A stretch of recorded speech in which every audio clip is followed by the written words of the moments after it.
दूसरा कोई बोलेगा तो कहोगे कि ऐसा वैसा, तुम लोग के सामने ही है ना, कितने कितने साल से लोग तैयारी कर रहे हैं। कंसिस्टेंटली नहीं रहने की वजह से ज़िंदगी में कभी भी एग्ज़ाम नहीं निकलेगा। सबसे पहले का बात मैं बोल देता हूँ, लिख के रख लो। कमज़ोर बच्चा निकाल सकता है, इंटेलिजेंट बच्चा लोग का नहीं निकाल। यही पढ़ाई करना पड़ता है भाई, कंसिस्टेंटली पढ़ाई करोगे तभी जाके कुछ होगा। रेगुलर पढ़ो, थोड़ा थोड़ा पढ़ो लेकिन रेगुलर पढ़ो। ऐसा नहीं है कि कहने का मतलब है कि जंगल जाना है और 10 दिन जंगल में रहना है, तो जंगल में जाना है तो 10 दिन के बकरा एक ही दिन खा ले। हाँ, अरे मैं बार बार वही चीज़ें लोगों को बताता हूँ कि कमज़ोर बच्चा निकालता है लोग, क्योंकि उनको डर रहता है, रेगुलर थोड़ा थोड़ा पढ़ता है लोग। इंटेलिजेंट में जितना है ना, वो समझता है बा हम तो 10 दिन पढ़ के एकदम साफ धुआं उड़ा। ठीक है, तो वही बात है, पढ़ो, आराम से पढ़ो। ऐसा नहीं है कि आजकल पढ़ने के थी नहीं है, जगह नहीं है, पढ़ने के लिए सुविधा नहीं है सबके पास, और कुछ नहीं है, ऑनलाइन है, गूगल है, कोई भी पढ़ते रहो। यहाँ आए 2 घंटा 3 घंटा पढ़े, उसके बाद बहुत सारा चीज़ें पढ़ने के लिए। अब नहीं पढ़ने का मन हो तो वो अलग बात है, लेकिन एक चीज़ समझ लेना, क्लास में जो नहीं आएगा वो घर पे नहीं पढ़ पाएगा। इतना तुम लोग ध्यान में मिला कर रख लेना, मैं बोल लेता हूँ।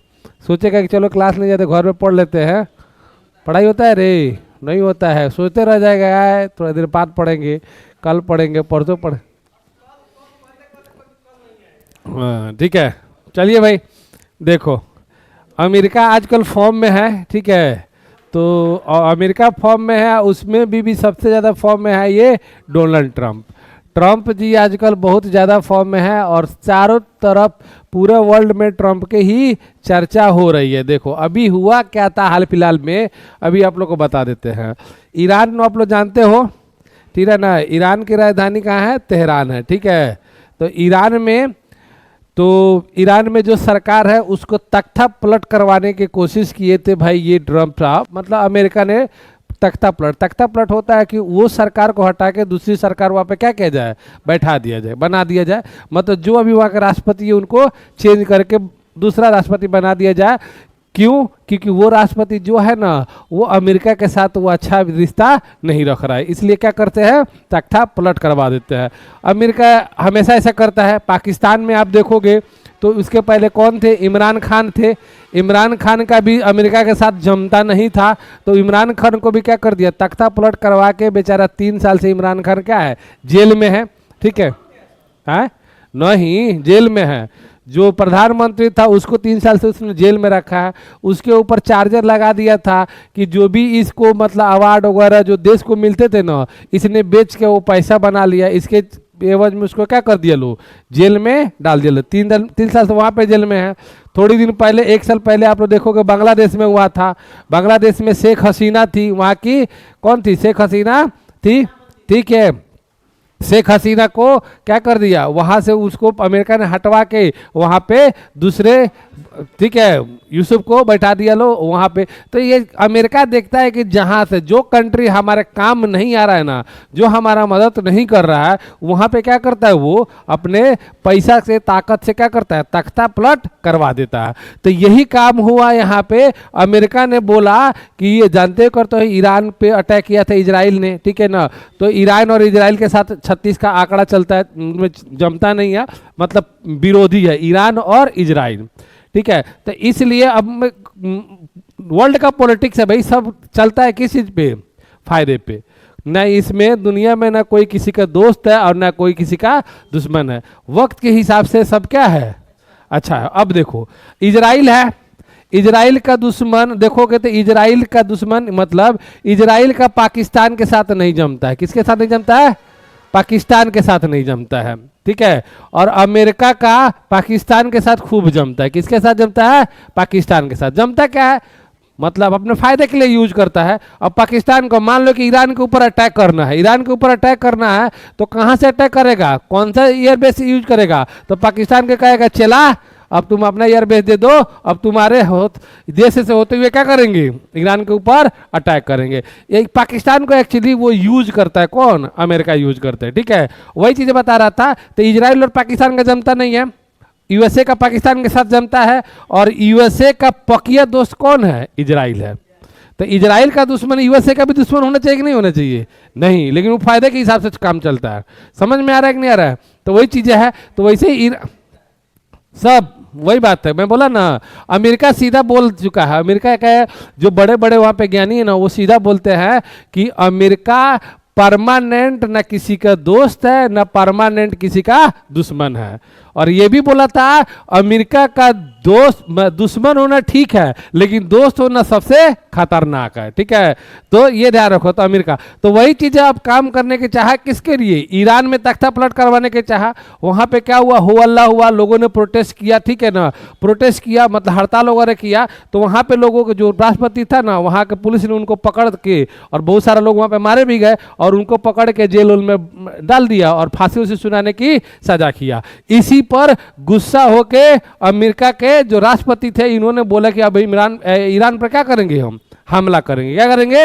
हमला करेंगे। तो ईरान पे हमला करेंगे तो इसके ऊपर अब दबाव पड़ने लगा। भाई चाइना भी ईरान के ऊपर, ईरान को भेजने लगा अपना हथियार वगैरह जो भी चीजें था। तो ईरान ने, अब देखो वही बात अब आ गई है, जब इसने टारगेट किया ना ईरान को, तो ईरान के कुछ लोग हैं जो बड़े बड़े टीवी वगैरह है, तो डोनाल्ड ट्रंप को जान से मारने की क्या किया, इन्होंने धमकी दिया है। और ये बोला, ईरानी टीवी पर बोला है, टीवी पर एकदम कहा कि इस बार नहीं चुकेगा निशाना। अब हुआ क्या था कि 2023 में, कब? 2023 में जब प्रचार प्रसार चल रहा था ना, वहां पे इलेक्शन था, तो उसी टाइम प्रचार प्रसार चल रहा था, तो डोनाल्ड ट्रंप के ऊपर किसी ने गोली चलाया था, और इनके कान को छूकर वो गोली निकल गई। इनको मतलब मरे नहीं भाई, कान का छूकर। तो यही बात बोला यहाँ पे, इस बार नहीं चुकेगा निशाना, सीधा डोनाल्ड ट्रंप के भेजे पर लगेगा। तो वही चीजें बोला है। तो बात समझ में आ गई आप लोग को? तो ये हाउ वाला चल रहा है, अभी समझ लेना। फिर उसके बाद देखो, इसमें कोई ज़्यादा इंपॉर्टेंट चीज़ नहीं है, बट इतना ही ध्यान रखो कि भारत विद्युत शिखर सम्मेलन 2026, भारत मार्च में वैश्विक विद्युत क्षेत्र सम्मेलन की मेजबानी करेगा। ठीक है, तो विद्युत क्षेत्र में आप लोगों को पता है कि इलेक्ट्रिक में जो भी हो गया, बिजली वगैरह के क्षेत्र में कैसे उसको बेहतर बनाया जा सकता है, कैसे उसको ग्रीन विद्युत बनाया जा सकता है। ठीक है, उसको बेहतर बनाने के लिए समिट होती है, जो इस बार 2026 में कौन समिट होस्ट करेगा? भारत करेगा। और ये याद रखना है आपको। और ये कहाँ होने वाला है? ये दिल्ली में होने वाला, दिल्ली के यशोभूमि में होने वाला। कहाँ होने वाला है? यशोभूमि में। बताया था आप लोग को बार बार, 2 बिल्डिंग याद रखना, यशोभूमि और भारत मंडपम, ये दोनों के दोनों कहाँ हैं? दिल्ली में। बार बार आपको मैं समझाते रहता हूँ कि ये सब चीजें कभी भी कहीं भी आपको दिख जाएगा। मैं 2 दिन पहले ही बताया था ना, यशोभूमि और भारत मंडपम दोनों दिल्ली में। देखो आज मिल गया कि नहीं मिल गया? तो ये 2 बहुत ज़्यादा इंपॉर्टेंट बिल्डिंग है, आप लोग को ध्यान में रखना है। ठीक है, बाकी कुछ खास नहीं है, बस इतना ही पूछा कि भारत विद्युत शिखर सम्मेलन 2026 कहाँ हो रहा है? तो नई दिल्ली में हो रहा है, भारत में हो रहा है। ठीक है, इतना याद रखना।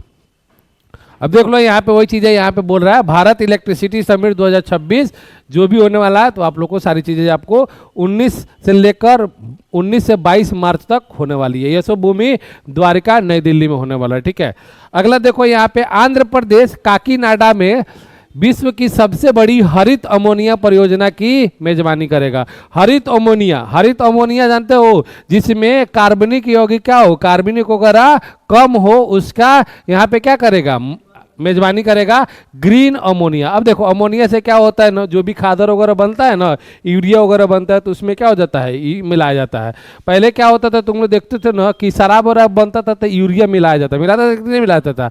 अब यूरिया नहीं मिलाया जाता है। क्यों? कि उसको क्या कर दिया? नीम कोटेड यूरिया कर दिया गया। ठीक है, जिसकी वजह से अब शराब वगैरह में यूरिया नहीं मिलाया जाता है। तो वही सब ग्रीन की मतलब ऐसा यूरिया वगैरह कंपोस्ट खाद बने कि जो कि क्या करे, एटमॉस्फेयर को, अच्छा जो भी पौधा है ना उसको खराबी नहीं करे, उसका भी ये मेजबानी करने वाला कौन सा? आंध्र प्रदेश करने वाला है। ठीक है ना, कौन सा? ग्रीन अमोनिया का। ठीक है, तो याद रखोगे आप लोग।